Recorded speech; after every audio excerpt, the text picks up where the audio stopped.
An Illinois patient's death may be the first in the U.S. tied to vaping. The individual was among 193 people who have reported lung injuries linked to e-cigarettes. The death of an Illinois resident may be the first in the United States linked to vaping, state health officials announced August 23. The adult was among 193 patients who have been hospitalized nationwide with severe lung injuries. Although investigators don't know the cause of the illnesses, which have been reported in the last 2 months, all of the patients had vaped.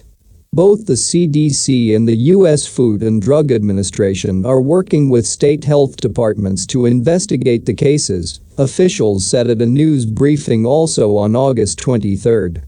An additional 40 cases have come to light in the last 2 days, bringing the total to 193. And the number of states affected has grown from 16 to 22. All of the patients had reported using e-cigarettes before developing symptoms, such as shortness of breath and chest pain, SN Online. 8/22/19. Most of the cases have been among adolescents and young adults. Many of the patients also said that they had used products containing tetrahydrocannabinol, or THC, the psychoactive ingredient in marijuana, in the lead-up to their illnesses. In reporting the death in Illinois, officials did not provide details of the case, nor say when the death occurred. Officials emphasized that the investigations into possible links between lung injury and vaping are still in the early stages. The FDA has received product samples from a number of states.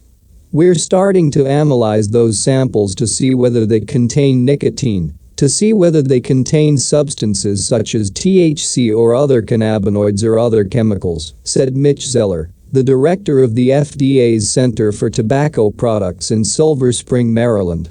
The agency is also looking at the different brands and technologies used in vaping products, he said.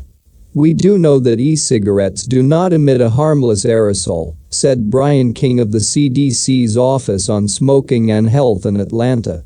The available evidence indicates that a variety of ingredients in the aerosol could be problematic in terms of pulmonary illness.